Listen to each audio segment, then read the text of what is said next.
వచ్చిన 2 వారాలు ఈ వాక్యాన్ని ధ్యానం చేస్తూ వచ్చాం. ఇది 3వ వారం. ఎన్నో వారం? ఇంకొక వారం మనం నెక్స్ట్ వారం కూడా ఇదే వాక్యం ధ్యానం చేస్తాం. నెక్స్ట్ మంత్లో కొత్త అంశంలోకి వెళ్ళిపోతాం. చాలా జాగ్రత్తగా విందాం. ఇక్కడ పౌలు గలతీ సంఘానికి రాస్తా, శరీరము ఆత్మకును, ఆత్మ శరీరానికి ఎప్పుడు విరోధంగా ఏం చేస్తుంది? అపేక్షిస్తుంది. ఈ రెండింటికి మధ్య ఎప్పుడు గొడవ, యుద్ధం జరుగుతూ ఉంటుంది అని పౌలు కొరింథీ సంఘానికి రాశాడు. చూడండి, ప్రతి సంఘానికి ఒక్కొక్క అంశాన్ని రాశాడు. అక్కడున్న లోటుపాట్లుంటే ఈ సంఘంలో లోటుపాట్లునే సరి చేసుకోండి అని రాశాడు. ఒకవేళ వాళ్ళు దేవునికి భయభక్తులు కలిగి యథార్థవంతులుగా ఉంటే మీరు చక్కగా యథార్థంగా ఉన్నారు, మాదిరికరంగా ఉన్నారని రాశాడు. ఇక్కడికి వచ్చేసరికి ఈ గలతీ సంఘం దగ్గరికి వచ్చేసరికి ఎలా రాస్తున్నాడంటే, అయ్యా మీరు శరీరానుసారమైన క్రియలకి విలువిస్తున్నారు, ఆత్మకి విలువివ్వట్లా. ఇదిగో దేవుడు ఆశపడిన ఆత్మకి విలువివ్వట్లా, ఆత్మకి ఆహారం పెట్టట్లా, ఆత్మని బలపరచట్లా, ఆత్మని బలహీనపరుస్తున్నారు. దానికి కారకులు మీరే అని గలతీ సంఘానికి రాస్తా ఒక మాట రాస్తున్నాడు. చదువు మొదటి వాక్యం 16వ వాక్యం, 5వ అధ్యాయం 16వ వాక్యంలో నేను చెప్పినదేమనగా ఆత్మానుసారముగా నడుచుకొనుడి. ఎలా నడుచుకోవాలంటే గట్టిగా మందిరానికి మన దేవుడు నడిపిస్తుంది ఈ యొక్క విషయాన్ని నేర్చుకోవడానికి. ఏ విషయం అది? గట్టిగా ఇంకా గట్టిగా ఆత్మానుసారంగా. అది కూడా చెప్పాలి కదా, మరి చెప్పండి, పూర్తిగా చెప్పండి. ఆత్మానుసారంగా ఏమిటి? లోకంలో మనం నడుచుకోవాలంటే చాలా రకరకాలైన దారులు ఉన్నాయి. తాగడానికి నడవచ్చు, ఇష్టానుసారంగా కొట్లాటకు నడవచ్చు, పేకాట్లాడడానికి నడవచ్చు, అన్యాయమైనటువంటి మార్గంలో నడవడానికి 100 దారులు ఉన్నాయి. అదే పెద్ద పెద్ద సిటీ లాంటి పెద్ద సిటీస్లో, బెంగళూరు, హైదరాబాద్ లాంటి సిటీస్, ఇంకా చాలా సిటీస్లో ఇంకా ఎక్కువ ఉంటాయి. శరీరానుసారంగా నడవడానికి ఎన్నో దారులు ఉన్నాయి, కానీ ఆత్మానుసారంగా నడవడానికి మాత్రం ఒకే ఒక్క దారిని పెట్టాడు దేవుడు. Praise Lord, praise Lord. Yesayya సువార్త చెప్తున్న దినాల్లో 2 మార్గాల గురించి చెప్తూ వచ్చారు. ఒకటి ఇరుకు మార్గము, ఒకటి విశాలమైన మార్గం. Praise lord. ఆమేన్ చెప్పాలి, స్తోత్రాలు చెప్పాలి, హల్లెలూయా చెప్పాలి. దేవుడు బలంగా మాట్లాడితే సంతోషంగా చెప్పలు కూడా దేవుడు మహిమపరచాలి. ఇప్పుడు కాదు అప్పుడు. Praise Lord, praise Lord. నేను గత నెల నుంచి ఒక విషయం చెప్తున్నా. వాక్యం చెప్తున్నప్పుడు ఏం చెప్పాలి? స్తోత్రం రన్ అవుతూనే ఉండాలి. స్తోత్రాలు మనం చెప్తూనే దేవుని వాక్యాన్ని ఏం చేయాలి? గట్టిగా కరెంట్ లోపల పాస్ అవుతూ ఉంటేనే లైట్ పైకి వస్తుంది. ఓకేనా? కరెంట్ లేకపోతే ఏమైపోద్ది? ఎంత పవర్ సప్లై ఇచ్చినా ఫ్యాన్ తిరగదు, లైట్ వెలగదు. ఓకేనా? కాబట్టి మనం ఎప్పుడు దేవుని స్తుతిస్తుంటే పరలోకపు పవర్ సప్లై మనకి జరుగుతూ ఉంటుంది. వాక్యం బలంగా మన హృదయంలోకి రీచ్ చేస్తూ ఉంటుంది. Praise Lord, praise Lord. చూడండి, ఇక్కడ చెప్పబడిన మాట, యేసయ్య కూడా 2 మార్గాలు మన ముందు పెట్టారు. ఒకటి ఇరుకు మార్గము, ఒకటి విశాలమైన మార్గం. చూడండి, ఇరుకు మార్గం, విశాలమైన మార్గం అంట మొదట చాలా విశాలంగా ఉంటుందంట, చాలా బాగుంటుంది, మనిషి హృదయానికి చాలా సంతోషకరంగా ఉంటుంది, చాలా చాలా హృదయాన్ని ఆనందపరిచేదిగా ఉంటుంది. దొంగతనాలు చేస్తుంటే ఆ మార్గం మొదట విశాలత. ఏది చేసినా ఎవరు అడగరు, ఏది చేసినా ఎవరు మాట్లాడరు. దొంగతనం చేసిన అడిగేవాళ్ళు ఉండరు, వ్యభిచారం చేసిన అడిగేవాళ్ళు ఉండరు, నచ్చిన జీవితం చేసిన అడిగేవాళ్ళు ఉండరు. ఒకళ్ళంటే ఒకళ్ళ ఇంటికి వెళ్ళి, ఎందుకండి తాగుతున్నారు, ఎందుకు బానేసేయండి, నువ్వు ఇస్తున్నావు డబ్బులు అన్నారంట. ఏంటంటే చెప్పండి. చూడండి, ఆ మార్గంలో మంచి చెప్పినా ఎక్కదు. విశాలమైన మార్గం బాగుంటుంది, చాలా బాగుంటుంది. మొదటి దినాల్లో యేసయ్య అంటాడు, విశాలమైన మార్గం నీ ప్రారంభ దినాల్లో చాలా బాగుంటుందంట. వెళ్ళే కొద్దుకు ఇరుకులోకి వెళ్ళిపోద్దంట. వెనక్కి రాలేం, ముందుకి వెళ్ళామా? ముందుకి వెళ్ళగలం, కానీ ముందుకు వెళ్ళిపోయి జీవితం ఇరుక్కునే స్థానంలోకి వెళ్ళిపోతాయి. కానీ ఇరుకు మార్గం ఉంది చూసారా, ఈ మార్గం అంట ఇది మొదట చాలా టైట్గా ఉంటుందంట, చాలా ఇరుకుగా ఉంటుందంట. ఎటు చూసిన వాక్యం ఇదిగో గుర్తు చేసి, ఇదిగో ఈ వెళ్ళే మార్గం మంచిది కాదు, ఇది ఇలా చేయి మాకు, ఈ ఆలోచన ఇలా చేయి మాకు, అన్ని బంధించినట్టు ఉంటుందంట ఇరుకు మార్గం. కానీ వెళ్ళే కొందుకు ఒక సంపూర్ణమైన విషయాలతోకి వారి జీవితం వెళ్ళిపోతుంది. Praise Lord, praise Lord. ఒకసారి అంట ఒక ఎలక వాళ్ళ బిడ్డతో చెప్పిందంట, ఈ మనుషులు మామూలు కాదు, మన కోసం ఎండి చేప పెడతారు, ఏంటిది గట్టిగా బోన్ పెట్టి బోన్ లోపల ఎండి చేప పెడతారు, జాగ్రత్తగా ఉండాలి, వెళ్ళి పడితే ఇంకంతే అయిపోయింది మన జీవితాలు, మనం చంపడానికే పెట్టారు వీళ్ళు బోన్లు, చాలా జాగ్రత్తగా ఉండాలి తల్లి ఎలక పిల్లలకతో చెప్పిందంట. చెప్తే అప్పుడు ఈ పిల్లలకి అనుకుందంట, అవును అమ్మ చెప్పింది కరెక్టే అని మెల్లిగా అటు ఇటు తిరుగుతూ ఒక ఇంట్లోకి వెళ్తే నిజంగా ఎండి చేప వాసన వచ్చిందంట. ఎటు వచ్చిందని చెప్పి గ్రర్ర వెళ్ళిపోయిందంట. అక్కడికి వెళ్ళేసరికి అని టక్కన అమ్మ మాట గుర్తొచ్చింది. ఏమని తెలుసా, వీళ్ళు పెడతారు బౌన్లో, దాంట్లో ఎండి చేప పెడతారు, జాగ్రత్తగా ఉండాలి. ఆ మాట గుర్తొచ్చి మళ్ళీ వెనక్కి వచ్చేసిందంట. వెనక్కి వచ్చాక దీని వాసన లాగుతుందంట. మళ్ళీ లేదు భలే ఉంది వాసన అని మళ్ళీ గర్ర, ఎలాగ చూడండి ఎంత వాసన, గర్ర వెళ్ళిపోతుంది, గర్ర వచ్చేస్తుంది, వెళ్ళిపోయిందంట. మళ్ళీ లాగేస్తుంది, గబగా వచ్చిందంట. మళ్ళీ అమ్మ మాట గుర్తొచ్చిందంట. అమ్మమ్మో వద్దు, ఇది చేయడం కరెక్ట్ కాదు, అమ్మో నిజంగా వీళ్ళు ఎలక బోన్ పెట్టారు మన కోసం చంపేయడానికి అని మళ్ళీ వెనక్కి వెళ్ళిపోయిందంట. వెళ్ళిపోయింది కానీ దాన్ని మనసు అంతా లాగుతుందంట. వద్దు సాయంకాలం 5 అయ్యేసరికి కొంతమంది మనసు లాగింది కదా, అలా లాగుతా ఉందంట. లాగుతూ లాస్ట్కి ఏదో ఒకటి అయింది అని చెప్పి జాగ్రత్తగా వెళ్ళి తెచ్చేద్దని చెప్పి వెళ్ళి ఇలా పట్టుకుందంట, బోన్ పడిపోయింది. అప్పుడు గుర్తొచ్చిందంట అమ్మ మాట, అప్పుడు గుర్తొచ్చిందంట దేవుని సేవకుడు మాట, అప్పుడు గుర్తొచ్చిందంట. ఈరోజు వాక్యం అంటే మనం కూడా ఆత్మానుసారంగా నడుచుకోండి అని ఈరోజు దేవుడు ఎందుకు హెచ్చరిస్తున్నాడు మనకి? ఈ నెలంతా పరిశుద్ధాత్మ దేవుడు ఎందుకు వాక్యం ద్వారా మాట్లాడుతున్నాడు? ఇదిగో ఆత్మానుసారంగా నువ్వు నడుచుకోకపోతే, శరీరానుసారమైన ఆలోచనతో శరీరానుసారంగా వెళ్ళిపోతే, ఇదిగో వెళ్ళే కొద్దుకు నీ మార్గం ఏమైపోద్ది? ఇరుకుగా మారిపోద్ది. ఆ జీవితం చాలా భయంకరం. నువ్వు ఊహించలేవు ఆ జీవితాన్ని. అక్కడున్న ఏడుపు, అక్కడున్న కన్నీరు, అక్కడున్న బాధ నువ్వు ఊహించలేవు. అందుకనే యేసు అంటాడు, అయ్యా ఇరుకు మార్గాన్ని ఎన్నుకోండి, అది మొదట ఇరుకుగా ఉంటది, పాపంలోకి వెళ్ళనివ్వదు, వ్యభిచారంలోకి వెళ్ళనివ్వదు, సినిమాల్లోకి వెళ్ళనివ్వదు, తాగుల్లోకి వెళ్ళనివ్వదు.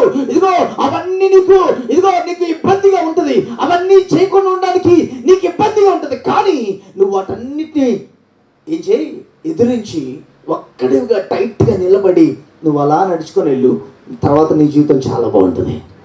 Praise the Lord, praise the Lord. చూడండి ఇక్కడ పౌలు సంఘానికి రాస్తా అంటాడు, ఆత్మానుసారంగా నడుచుకోండి. రేపు మన జీవితం ఇదిగో చిక్కుబడిపోయినప్పుడు కాదు మనం తెలుసుకోవాల్సింది. రేపు మన జీవితం శ్రమలోకి వెళ్ళిపోయినప్పుడు కాదు మన కళ్ళు తెరవబడేది. రేపు మన జీవితం పాడైపోయినప్పుడు కాదు, అయ్యయ్యో ఆ రోజు ఆత్మానుసారంగా నడవమని దేవుడు చెప్పాడు, అప్పుడు నడిచినా బాగుండదని అప్పుడు కాదు మనం ఆలోచించాల్సింది.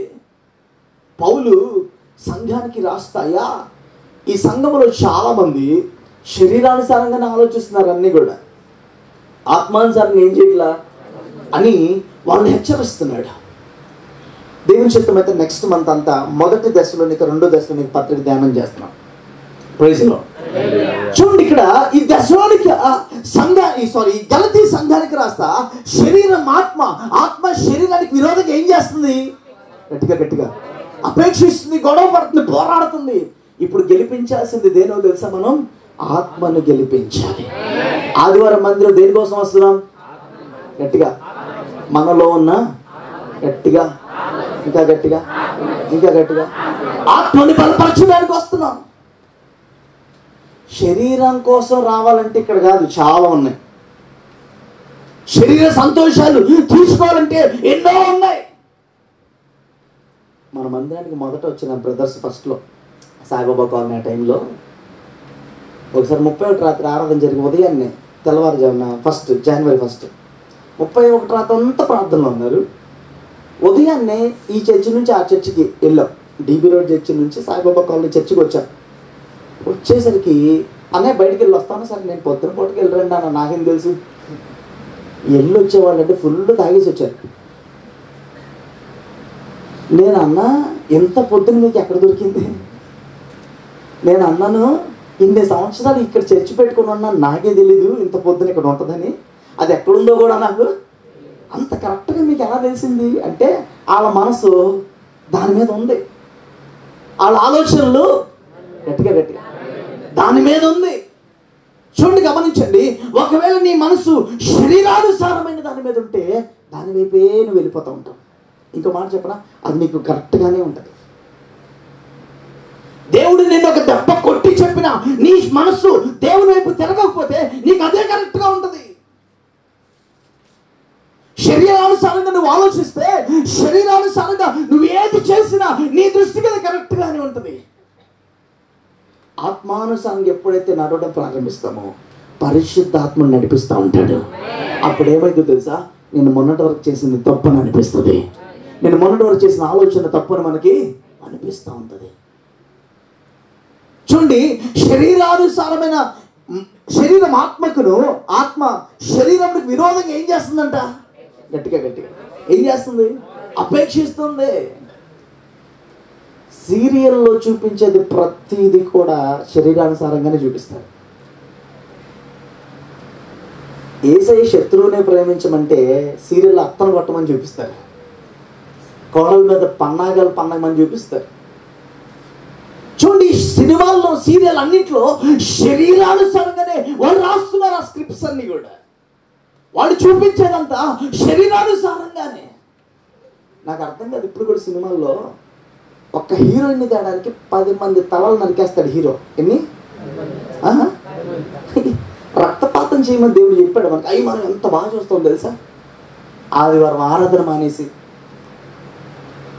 శరీరానుసారంగా మనం ఏం చూస్తున్నాం, శరీరానుసారంగా మనం ఏం ఆలోచిస్తున్నాం, శరీరానుసారంగా మనం ముందుకెళ్తున్నామా, ఆత్మానుసారంగా మనం ముందుకెళ్తున్నామా? సంఘంలోకి వచ్చిన మనం, దేవుని నమ్ముకున్న మనం, దేవుని వెంబడిస్తున్న మనం ఒక్కసారి మనం పరీక్షించుకోవాలి. నేను ఆత్మానుసారంగా నడుస్తున్నానా, శరీరానుసారం నడుస్తున్నానా? చూడండి, పౌలు ఎందుకని సంఘానికి హితోపదేశం చేస్తున్నాడు? ఎందుకంటే ఆయన నేర్పించిన బోధ కాదు ఇది, దేవుడు ఆశపడిన బోధది. Praise the Lord. సంఘాన్ని స్థాపించడానికి దేవుడికి ఒక ఉద్దేశం ఉంది. ఆ ఉద్దేశాన్ని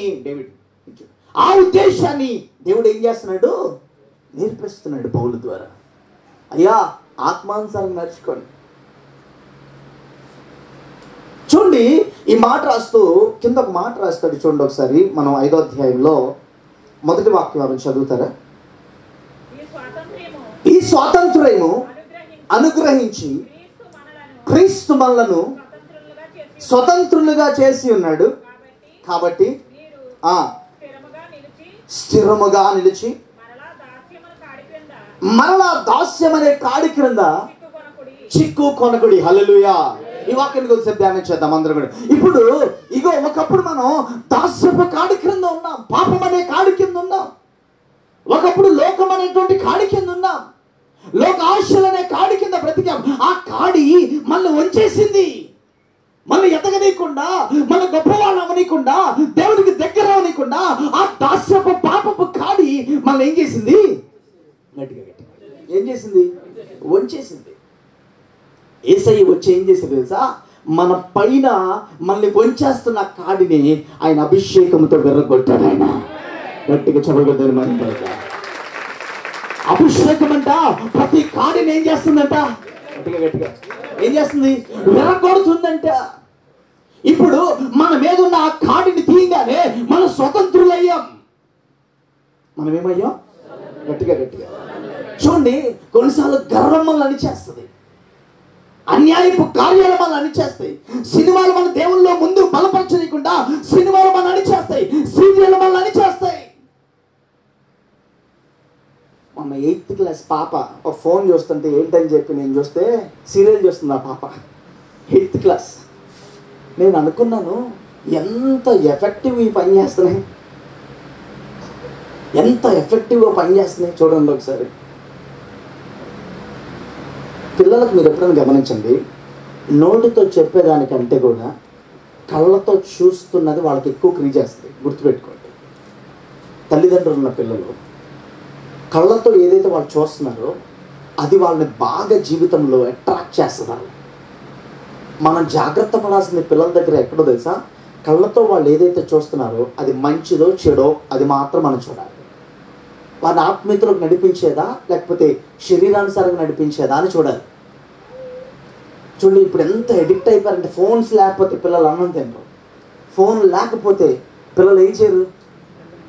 ఒకటి ఫోన్ తీసుకోవడానికి తల్లిదండ్రులు వెళ్తే ఏమంటారు తెలుసా, మమ్మీ 5 minutes అంతేనా అంటారు. అంతేనా, 10 నిమిషాలు ప్లీజ్, 5 minutes. తల్లిదండ్రులు కూడా సరే ఒక 5 నిమిషాలు నీకు ఇస్తాను అంటారు, వెళ్ళిపోతారు. మళ్ళీ గంట తర్వాత వస్తారు వీళ్ళు. దైవజనులు హరేంద్ర అని ఒక అన్న ఉన్నారు ముంబైలో. అన్నండి వాళ్ళ పిల్లల విషయంలో ఎంత బాధ్యత తీసుకుంటాడు. వాళ్ళు ఒక దైవజనుల పిల్లలుగా, దేవుని పిల్లలుగా, ఆత్మీయమైన పిల్లలుగా కనబడాలని వాళ్ళ పిల్లలకు ఒక పద్ధతి చిన్నప్పటి నుంచి నేర్పించాడు. నేను కళ్ళారా చూశాను. రోజుకి గంట ఫోన్ ఇస్తాడు. రోజుకి మీరు ఏదన్నా అనుకోండి, మీరు ఏదైనా చేసుకుని గంటే చిన్నప్పటి నుంచి అది అలవాటు చేశాడు ఆయన.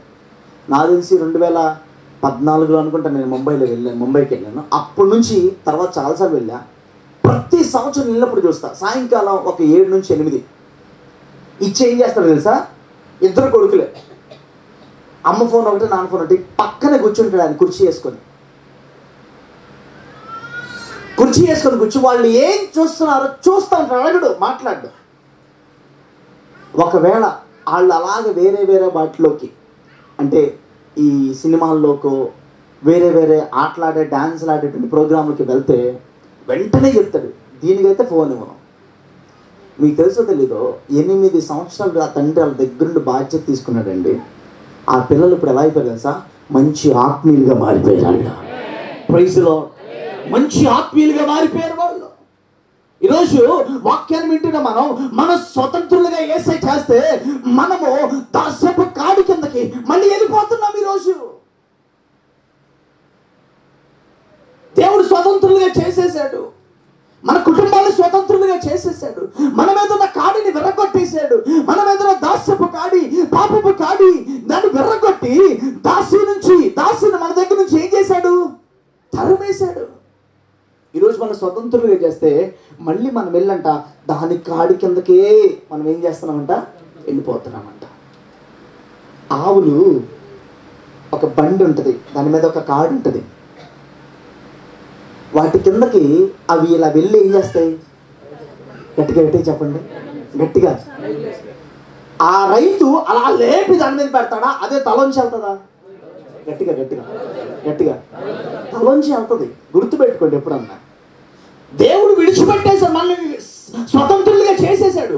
కానీ ఇప్పుడు మనం మళ్ళీ ఆ దాస్యపు కాడి కిందకి వెళ్తున్నామంటే ఎవరు కాదు, మనమే వెళ్ళి తల ఉంచి దాన్ని మళ్ళీ మన నెత్తి మీద పెట్టుకుంటున్నాం. మనమే తీసి పెట్టుకుంటున్నాం. మళ్ళీ తిరిగి ఆ సినిమాలు మన మీద పెట్టుకుంటున్నాం. మళ్ళీ తిరిగి ఆ పాపాన్ని మన మీద పెట్టుకుంటున్నాం. దేవుడు తీసి మన మీద పెట్టట్లేదండో, మనమే వెళ్ళి దాని కింద అలా తలపెట్టి మళ్ళీ మన నెత్తి మీద పెట్టుకుంటున్నాం. అందుకని ఇక్కడ చూడండి, ఈ స్వాతంత్ర్యం అనుగ్రహించి క్రీస్తు మనల్ని స్వతంత్రులుగా చేశాడు. ఏం చేశాడంట యేసయ్య, గట్టిగా స్వతంత్రులుగా చేసేసాడు. ఇక మీకు విడుదల వచ్చేసింది.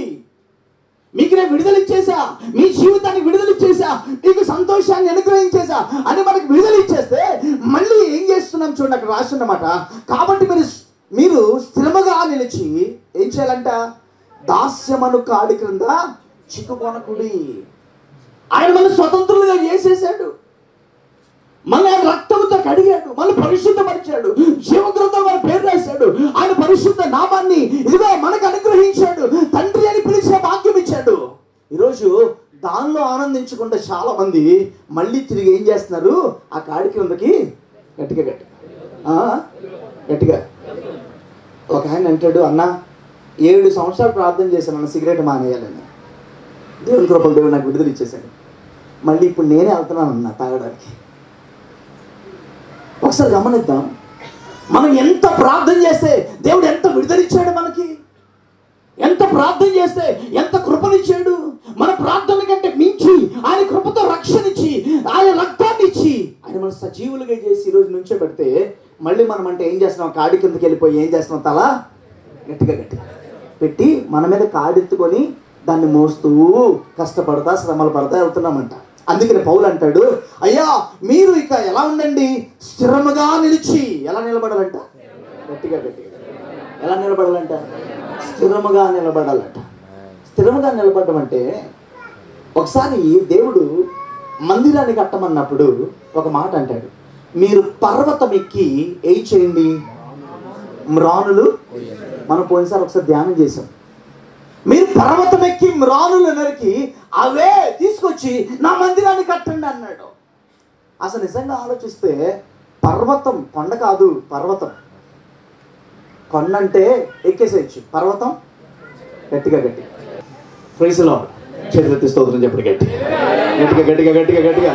గట్టిగా. దేవుడు అంటాడు, పర్వతం ఎక్కి ఆ మ్రానులు తీసుకొచ్చి నాకు మందిరాన్ని కట్టండి. అదేంటి, కొండ ఎక్కేసేయచ్చు కానీ పర్వతం ఎక్కలేము. పర్వతం ఎక్కాలంటే కొన్ని రోజులు పట్టిద్ది, చెట్లు కొట్టాలంటే కష్టం, అక్కడి నుంచి కిందకి తేడం ఇంకా గట్టిగా ఇంకా కష్టం. కానీ దేవుడు పర్వతం మీద ఉన్న మ్రానులే కోరుకున్నాడు.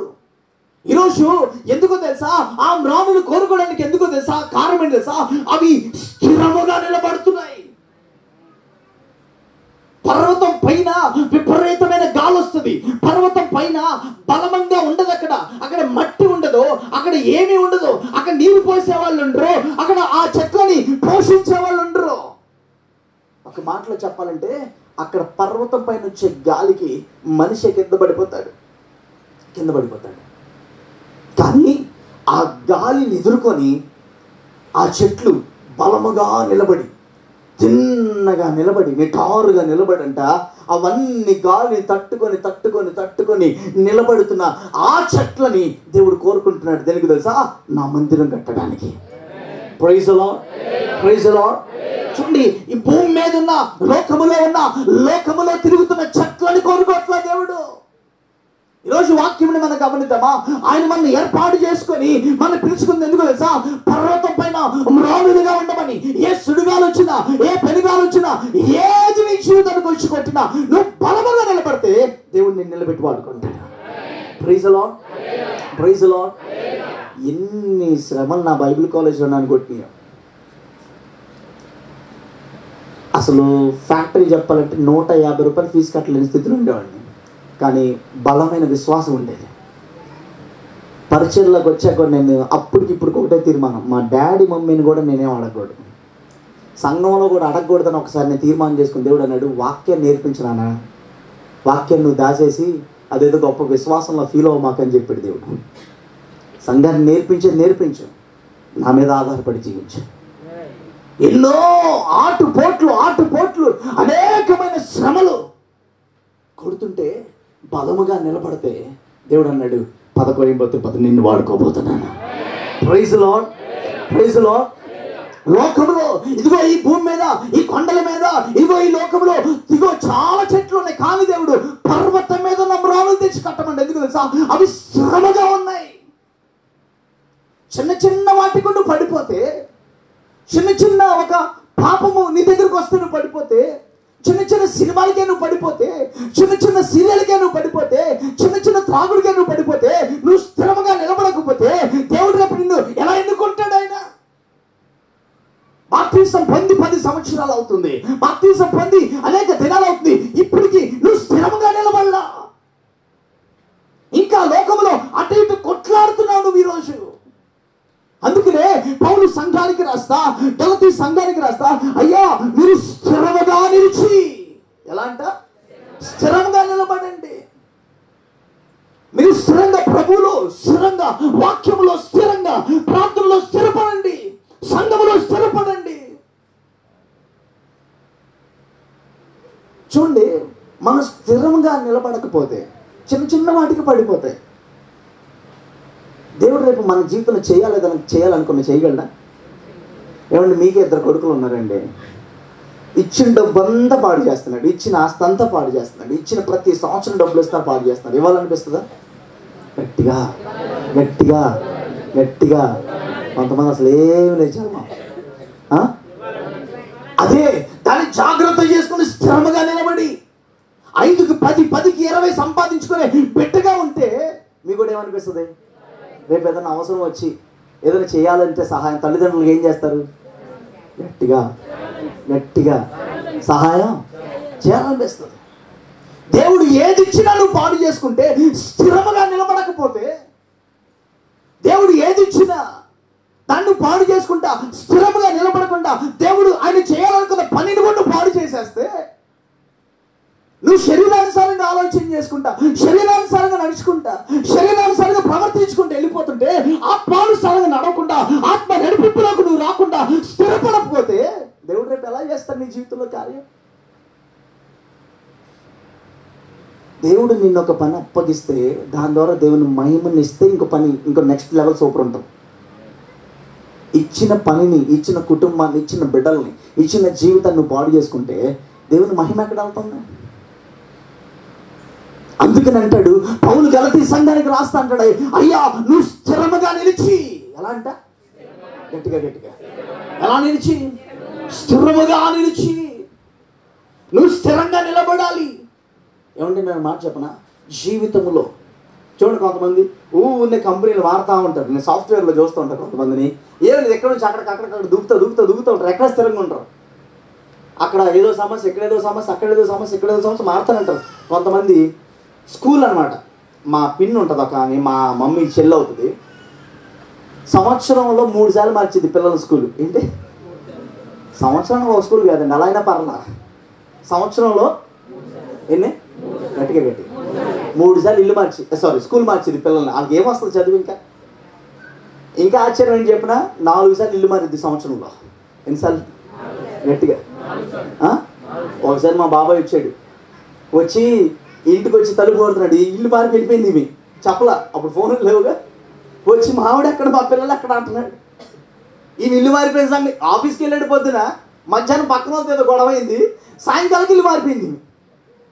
కనీసం ఇల్లు మారితే ఎవరికి చెప్పాలి?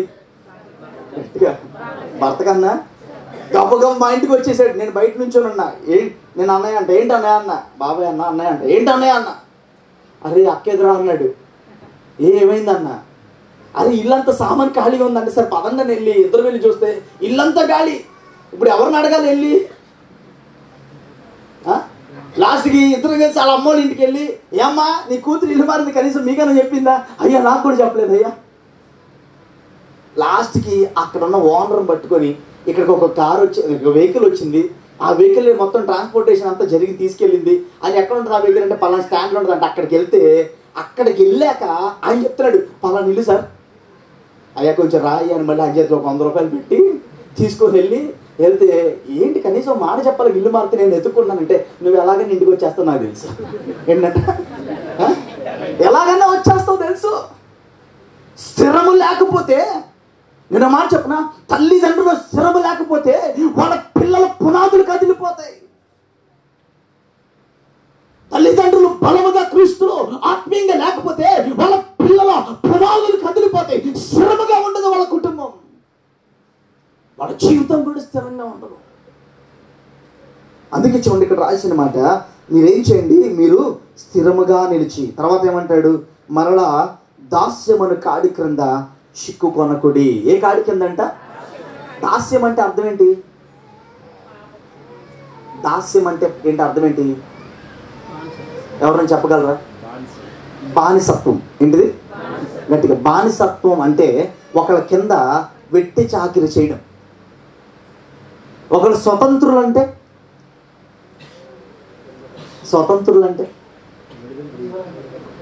దేనికి నోరెత్తరండి? చదువుకున్న వాళ్ళు నోరెత్తరు, చదువున్న వాళ్ళు నోరెత్తరు. స్వతంత్రులు అంటే అన్ని విడుదల పొంది సంతోషంగా ఉన్నవారు. Praise the Lord. ప్రతి కట్లు తెంచబడి దేవుని కొరకు బలంగా నిలబడుతున్న వాళ్ళు. ఇప్పుడు చూడండి, దేవుడంట మన స్వతంత్రులుగా చేసేసాడు. ఈ సత్యం మనం ఒక్కసారి గమనిద్దాం. దేవుడు మన స్వతంత్రులుగా, పక్కన వాళ్ళు చేయి చెప్పండి, దేవుడు నిన్ను స్వతంత్రురాలుగా చేసేసాడని. పురుషులైతే స్వతంత్రుడిగానే చెప్పండి, స్త్రీలైతే నిన్ను స్వతంత్రురాలుగా చేసేసాడని చెప్పండి. ఇప్పుడు చూడండి, స్వతంత్రులుగా చేసేసాడని మనం నమ్మి సంతోషంగా దేవుని మహిమకరంగా అలాగ ఆత్మీయతలో ఆత్మానుసారంగా వెళ్ళిపోతే నెక్స్ట్ లెవెల్ ఆఫ్ బ్లెస్సింగ్లో టక్క టక్క టక్క టక్క వెళ్ళిపోతాం. ఒకవేళ ఆయన స్వతంత్రుడిగా చేశాడని తెలిసిన వెళ్ళి మళ్ళీ పాపము కింద మన తలపెట్టి ఆ దాస్యత్వాన్నే మోసుకొని స్వతంత్రులుగా రాజులాగా బ్రతకాల్సిన, యాజక సమూహములాగా బ్రతకాల్సిన మనం దాస్యపు బ్రతకడానికి వెళ్తే నేను మాట చెప్పనా, చివరికి మళ్ళీ వెట్టి చాకిరీ చేసుకోవడం అయిపోద్ది మన జీవితం. చూడండి, గమనించండి. ఇక్కడ పౌలు సంఘానికి రాస్తా దాస్యం అనే కాడి కిందకి వెళ్ళి చిక్కుకొనకడే అంటాడు. ఏంటంట? ఇప్పుడు పైప్ ఉందండి, పెద్ద వాటర్ పైపు, చిక్కుపోయింది అనుకోండి చాలా కష్టంగా తీయడం, అంతేనా? వైర్ ఉందనుకోండి, చాలా పెద్ద వైర్, దాంతో పనం తీస్తే చిక్కుపడిపోయింది అనుకోండి, తీయడానికి ఎంత టైం పట్టింది? గట్టిగా జుట్టు చిక్కుపడిపోయింది అనుకోండి, టైం పట్టిద్దా లేదా? గట్టిగా నేను మాట చెప్పనా, మళ్ళీ మనం దాస్యం అనే కాడి కిందకి వెళ్ళి చిక్కుకుపోతే మళ్ళీ మనం బయటికి రావడానికి, మళ్ళీ దేవుని స్వతంత్రత అనుభవించడానికి, దేవుని కృపను అనుభవించడానికి కొన్ని సంవత్సరాలు పట్టేస్తుంది. మొన్న శామ్యూల్ కోసి గారు వాళ్ళ అబ్బాయి ఒక మాట చెప్పారు.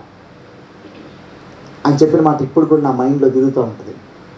దేవుని సేవకుడు కుమారుడైంది, ఒక గొప్ప ప్రవక్త కుమారుడైంది లోకంలో తిరుగుతుంటే ఆయన దేవుడు చాలాసార్లు చెప్పిన వినకపోతే ఆయన ఒక మాట చెప్పాడు. మన సాక్ష్యం ఇదే బలిపీఠం దగ్గర నిలబడి, అయ్యా నేను వేళ చెల్లించాల్సి వచ్చింది.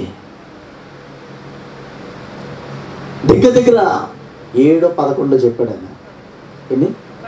11 సంవత్సరాలు నేను వెల చెల్లించాను. ఆయన చిక్కు తీయడానికి, మళ్ళీ ఆయన తిన్నగా మారడానికి, ఆయన మళ్ళీ ఆ దేవుని మార్గంలోకి రావడానికి, దేవుని ఆశీర్వాదాలు అనుభవించడానికి, దేవుని కృప మళ్ళీ ఆయన తిరిగి రావడానికంట ఎన్ని సంవత్సరాలు అంట? 11 సంవత్సరాలు చిక్కుపడిపోయాడు మనిషి. ఒక చుట్టు చిక్కుపడి తీయడానికి టైం పడుతుంది, ఒక వైరు చుట్టుకుపోతే, ఒక తాడు చుట్టుకుపోతే తీయడానికి టైం పట్టింది. దాస్యం అనే కాడి కిందకి మళ్ళీ వెళ్ళి మన కుటుంబాలు వెళ్తే నేను మాట చెప్పనా, ఆ చిక్కుబడిపోతాం మనందరం కూడా. మన కుటుంబాలు దుష్టుడు చిక్కులు వేసేస్తాడు మనకి, అది ఇప్పుకొని మళ్ళీ వెలుగులోకి, మళ్ళీ దేవుని గురించి తెలుసుకొని విడిపించబడి బయటికి రావడానికి సంవత్సరాలు పట్టేస్తుంది. పౌలు అదే అంటాడు, మీరు స్వతంత్రులుగా చేశాడు దేవుడు మిమ్మల్ని, మీకు ఫ్రీడమ్ ఇచ్చేసాడు దేవుడు. మళ్ళీ ఆ దాస్యపు కాడి కిందకి ఏం చేయమాకండి, వెళ్ళొద్దు. వెళ్ళకుండా మీరేం చేయండి తెలుసా, ఆత్మానుసారంగా నడుచుకోండి. హల్లెలూయా. ఎలా నడుచుకోండి అంట? ఎస్, దేవుడు నన్ను స్వతంత్రులుగా చేసేసాడు. I'm happy. కొంతమంది 10 సంవత్సరాలు బైబిల్ చదివినా వాళ్ళ ఆలోచన లోకానుసారంగానే ఉంటుంది. వింటున్నారు అందరూ? గట్టిగా స్తోత్రం చెప్పండి, గట్టిగా 2 చేతులు పైకెత్తి చెప్పండి. హల్లెలూయా. ఎన్ని సంవత్సరాలు సంఘానికి వెళ్ళినా వాళ్ళ ఆలోచన శరీరానుసారంగానే ఉంటుంది, ఆత్మానుసారంగా నడిపింపులో వాళ్ళు రారు. జస్ట్ అటెండెన్స్ మాత్రం పడుతుంది, ఆదివారం వెళ్తున్నాం వస్తున్నాం. వాళ్ళ ఆలోచన విధానం మారదు. ఈరోజు వాక్యం వింటుంది మీరు ఎవరన్నా, సండే వచ్చి చర్చికి వచ్చి వెళ్ళిపోతున్నాం, మళ్ళీ సోమవారం దాస్యం అనే కాడి కిందకి వెళ్ళిపోతున్నాం, పాపం అనే కాడి కిందకి వెళ్ళిపోతున్నాం, విగ్రహారాధన నేను కాడి కిందకి వెళ్ళిపోతున్నాం, ఆచారాలనే కాడి కిందకి వెళ్ళిపోతే నిన్న మాట చెప్పిన ఈరోజు దేవుడు వాక్యం ద్వారా నీతోనే సూటిగా మాట్లాడుతున్నాడు. నువ్వు వెళ్ళిపోయి చిక్కబడిపోతావా? స్వతంత్రుడిగా బ్రతుకుతావు, నీ చేతుల్లోనే ఉంది. ఆదివారం వచ్చి ఒక 2-3 గంటలు కూర్చొని వెళ్ళిపోతే దేవుడు మా కార్యాలు చేసేస్తాడు, ఆమె మీద అడిగిన ఇచ్చేస్తాడు అని అనుకోవడం చాలా వెర్రితనం. బాప్తీసం పొందంగానే నా పేరు జీవగ్రంథంలో రాసేసాడు దేవుడు. ఎస్, రాస్తాడు, కానీ కొన్నిసార్లు తుడిచేసేటువంటి ఇంకో స్థితి కూడా ఒకటి ఉంది. మధ్య ఆకాశంలో విందు కోసం కుర్చీలు వేస్తున్నారు. అవును, విందు ప్రారంభమవుతుంది, విందు కోసం సిద్ధమవుతుంది, కానీ ఆ కుర్చీలు కొన్ని తీసేసే స్థితి కూడా ఉంది. ఈరోజు నీ పేరు జీవగ్రంథం ఉందని నీకు ఒక కన్ఫర్మేషన్ ఉందా? మధ్యాకాశంలో రేపేసే వచ్చినప్పుడు ఎత్తపడతామనే నమ్మకం, ఆత్మీయత ఉందా ఈరోజు? ఆ స్వతంత్రత ఉందా ఈరోజు దేవునికి నీకు? ఒకవేళ ఎత్తబడకపోతే నీ స్థితి చాలా దౌర్భాగ్యంగా ఉండబోతుంది. విడవబడిన వాళ్ళ స్థితి ప్రకటన గ్రంథంలో రాస్తాడు, ఎంత భయంకరంగా ఉంటుందో తెలుసా వాళ్ళ జీవితాలు. ఈరోజు వాక్యం విండి మనం గమనిద్దామా? అందుకని అంటాడు, దాస్యమనే కాడి కిందకి వెళ్ళొద్దు. దేవుడు నిన్ను విడిపించాడు ఆల్రెడీ, దేవుడు నిన్ను రక్షించాడు ఆల్రెడీ, దేవుడు నిన్ను ఇదిగో ఒక స్వతంత్రురాలుగా చేసి ఆత్మీయంగా నడుచుకోమంటున్నాడు. కొన్నిసార్లు స్నేహితులు వస్తారు, మనం ఆత్మీయంగా వెళ్తుంటే ఆత్మానుసారం నడుస్తుంటే స్నేహితులే ఎవరో కాదు వచ్చి షడ్రకు మేషకు దగ్గర అభ్యర్థనకు ముందుకు వచ్చి రాజు విగ్రహం పెట్టి అన్నాడు, నువ్వు శరీరానుసారం నడవయ్యా అన్నాడు. ఈయన అన్నాడు, నేను ఆత్మానుసారం నడిచేవాడిని, నేను ఎందుకు అది చేస్తాను? ఆత్మానుసారంగా దేవుడు నన్ను స్వతంత్రుడిగా చేసి, నన్ను పరిశుద్ధుడిగా చేసి, నీతిమంతుడిగా చేసి, ఆయన బిడ్డగా చేసి, ఆయన్ని నిలబెడితే ఆయనకి నమస్కారం చేస్తాను తప్ప ఏ ప్రతిమకు కూడా ఏం చేయను. గట్టిగా అస్సలు పట్టించుకోలేదండి. అక్కడ రాజు కోపం వచ్చింది. శరీరానుసారంగా నిన్ను ఎవరైనా నడిపించడానికి ప్రోత్సహిస్తే నువ్వు షడ్రకు మేషకు అబేద్నెగోలా నిలబడాలి. Praise Lord. దానియేలు దగ్గరికి వచ్చి, అయ్యా ప్రార్థన చేయొద్దు. అయ్యా ప్రార్థన చేయకపోతే శరీరానుసారం అయిపోతాం అయ్యా. ఇదిగో శరీరానుసారమైన ఆలోచన లోపలికి వచ్చేస్తాయ్యా. ప్రార్థన చేయకపోతే పరిశుద్ధాత్మ కార్యాలు జరగవయ్యా, దేవుని కార్యాలు జరగవయ్యా, దేవుని మనస్సు పోతుందయ్యా. మన హృదయంలో శరీరానుసారమైన మనస్సు హృదయం వచ్చేస్తుందయ్యా. వస్తే రాని రాజాజ్ఞకు నువ్వు లోబడాలి.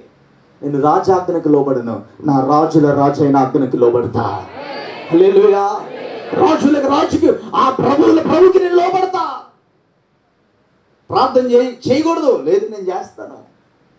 ఆ ఆత్మానుసారమైన నడిపింపుని ఆయన ఆపుకోవాలా. ఈరోజు ఒక చిన్న స్నేహితుడి కోసం నువ్వు ప్రార్థనలో లేచి వెళ్ళిపోతున్నావా? ప్రార్థన చేయకుండా పక్కన పెట్టేస్తున్నారా? చిన్న పని ఉంది ఇంట్లో అని ప్రార్థనా సమయాన్ని పక్కన పెట్టేస్తున్నారా? నేను ఎప్పుడూ ఒక మాట చెప్తా, మీ ప్రార్థన టైం ఒకటి ఉంటే ఆ టైంలో మీ ఇంటికి ఒక మినిస్టర్ వచ్చినా కూడా మీ లేచి బయటికి రామాకండి. మీ ఇంటికి చాలా ముఖ్యమైన బంధువు వచ్చినా కూడా ఆ ప్రార్థనలోంచి లేచి రామాకండి. మా పాస్టర్ గారు శనివారం ఉదయం 5ంటికి వెళ్ళిపోతారు ప్రార్థనా గదిలోకి. టిఫిన్ టైంకి బయటకు వస్తారు, భోజనం టైంకి బయటకు వస్తారు, రాత్రి మళ్ళీ అన్నం తినేసి పడుకునే టైంకి బయటకు వస్తారు. వాళ్ళ పెదనాన్నగారు 12 సంవత్సరాల దాకా వచ్చారంట. 12 సంవత్సరాల తర్వాత ఆయన ఇంటికి పెద్ద ఆయన అంటే చాలా గౌరవం అందరికీ. ఆయన కొంచెం రావడం లేట్ అయింది ట్రైను. ఈయన ప్రార్థనా గదిలోకి వెళ్ళిపోయారు. అందరూ వచ్చి పలకరిస్తున్నారు, ఈయన పలకరేవట్లా. ఈయన మనసులో బాధ వచ్చిందంట. కనీసం వస్తే ఏంటి పలకరేవలేదు ఈయన, ఎంత బాధతో, ఎంత దూరం నుంచి, ఎంత పెద్దోడిని నేను వచ్చాను, ఇంటికి పెద్దోడిని, ఏంటి పలకరేవలేదు ఏంటి అని అనుకున్నారట. సరే మధ్యాహ్నం వచ్చారు, ఆ టైంకి ఈయన భోజనం చేసి పడుకుని పోయారు. ఈయన కలవలేదు. నైట్ 10 గంటలకు వచ్చి కలిశారు. పెదనాన్న బాగున్నారంటే బాగున్నాను అన్నట్టుగా కామన్గా మాట్లాడేసి ఆయన కొంచెం బాధపడి వెళ్ళిపోయాడు. ఈయన ప్రభు సన్నిధిలో కూర్చొని ప్రార్థన చేసి ఈయనకి తెలియదు బాధపడ్డారని అయిపోయింది. ఉదయం 6 గంటలకు ఆరాధన స్టార్ట్ అయింది. పెదనాన్న వచ్చి కూర్చున్నారు, దైవజనులు స్టేజ్ మీద ఉన్నారు. వేల వేల వేల వేల మంది జనం వస్తుంటే అక్కడ మోకాళ్ళు వేసి చెప్పాడంట ఆయన, ప్రభువా నిజంగా ప్రార్థన చేస్తే ఇలా చేయాలి. నేను నిజంగా ఒక విషయాన్ని నేర్చుకుని, ఇన్ని సంవత్సరాలు లేటుగా నేర్చుకున్నానయ్యా ఈ విషయాన్ని. నీకు మహిమనిస్తే, నీ సమయాన్ని నీకు ఇస్తే, ఆత్మానుసారంగా నడుచుకుంటే, శరీరానుసారమైన కార్యాలు పక్కన పెడితే, శరీరానుసారుల్ని పక్కన పెడితే, అయ్యా నువ్వు ఇలా కార్యాలు చేస్తావు, నాకు జీవితంలో 65 సంవత్సరాలు వచ్చాక తెలుసుకున్నాను అయ్యా. నేను స్టేజ్ మీద ఆయనకు 2 నిమిషాలు మాట్లాడడానికి టైం ఇచ్చారు. దూరం నుంచి వచ్చారు కదా పెదనాన్నని ఇస్తే సాక్ష్యంలాగా ఆయన మైక్ తీసుకొని చెప్పారు, నిన్న నేను ఇలా బాధపడ్డా, కనీసం మీ పాస్టర్ గారు వచ్చి పలకరవ్వలేదు, నా కొడుకు, నా తమ్ముడు కొడుకు వచ్చి పలకరవ్వలేదని బాధపడ్డా.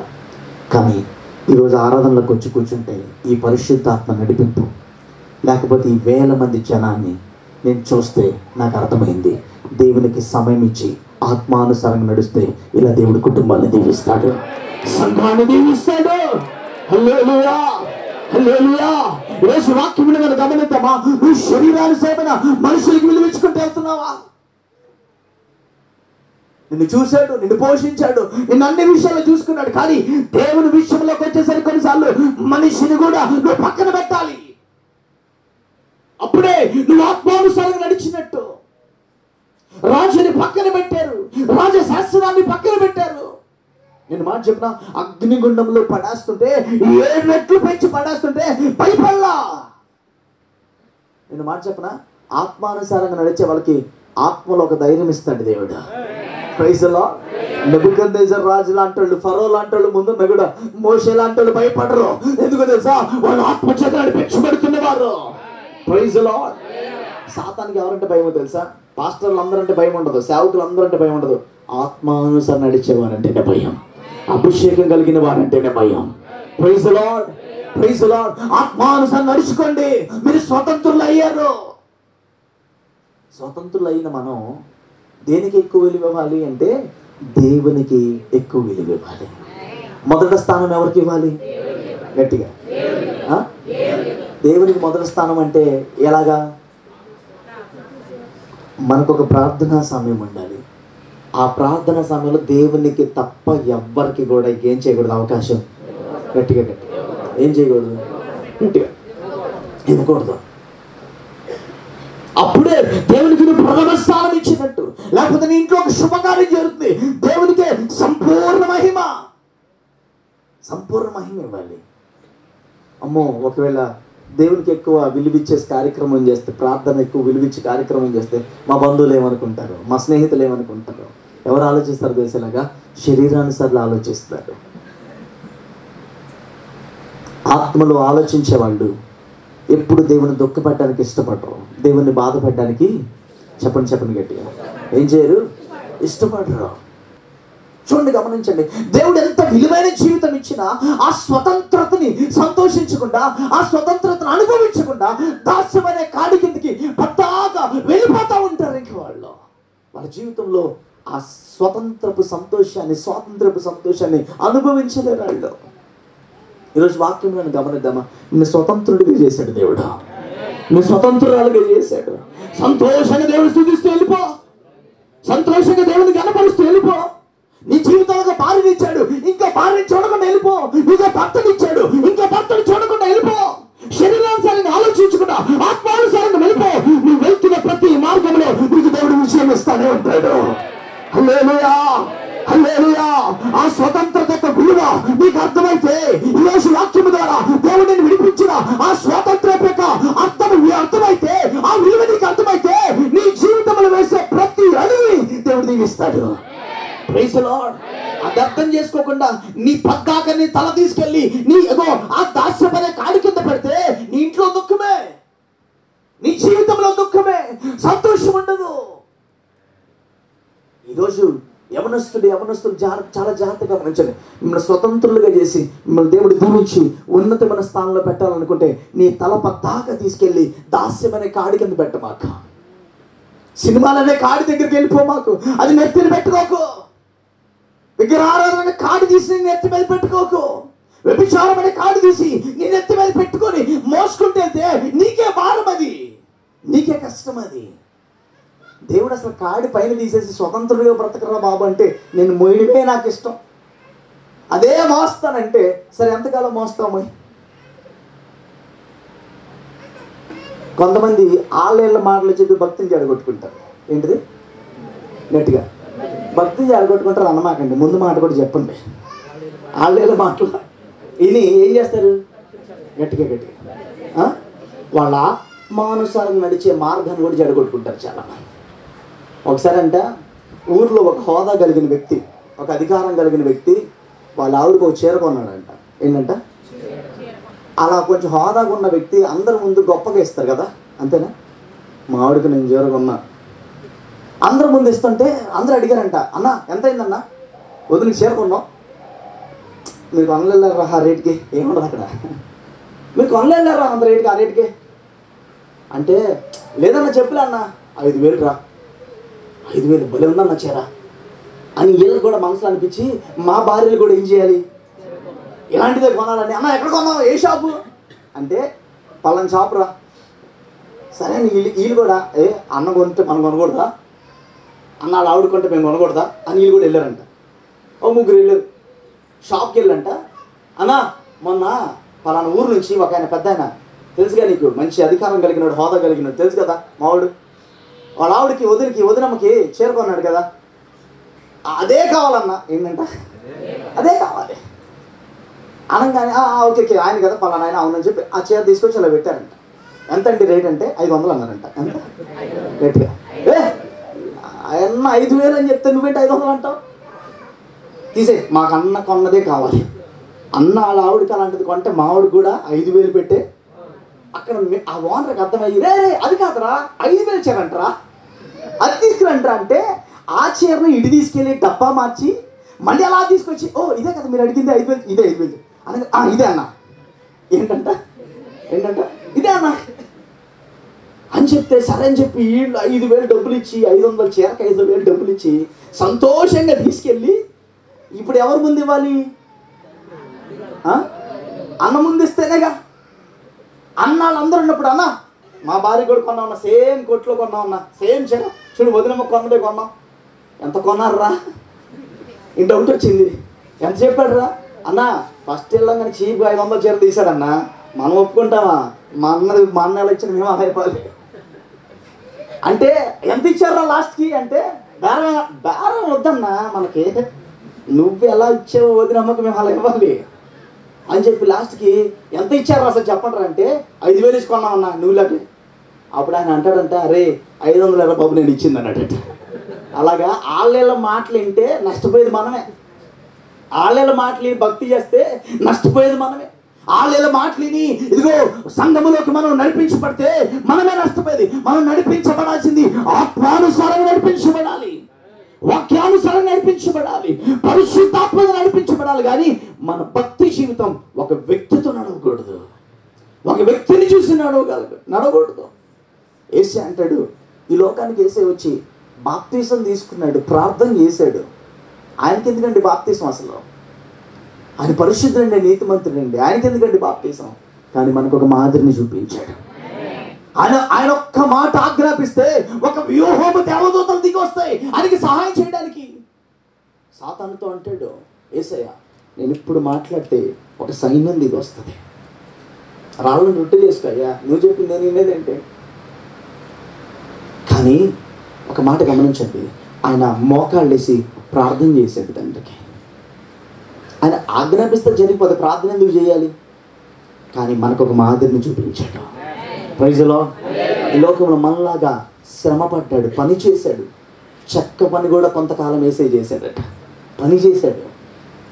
అందుకంటాడు, ఈయన వడ్రంగం అని కుమారుడు కడా. ఈయన ద్వారా అద్భుతాలు ఎలా జరుగుతున్నాయండి? చచ్చిపోయిన లాజరు అలా బ్రతికాడు అసలు ఈయన ద్వారా. మాట చెప్పనా, మనలాగా అన్ని మాదిరిని చూపించి, ఈ లోకానికి వచ్చి మాదిరిని చూపించి, మనం ఎలా శ్రమ పడాలో అన్ని శ్రమపడి, మన ఆకలి దప్పికలన్నీ ఆయన అనుభవించి, మరణాన్ని కూడా అనుభవించి, కానీ ఒక గొప్ప అద్భుతం తెలుసా, 3వ దినం చెప్పినట్టుగా తిరిగి లేచాడు. Praise the Lord. ఈరోజు మనం వెంబడించాల్సింది ఎవరిని తెలుసా? మనిషిని కాదు, మన ప్రభువైన యేసుక్రీస్తునే. Praise the lord. ఆయన ఎలా నడిచాడు? ఆయన చూసి నడిచి వెళ్ళిపో.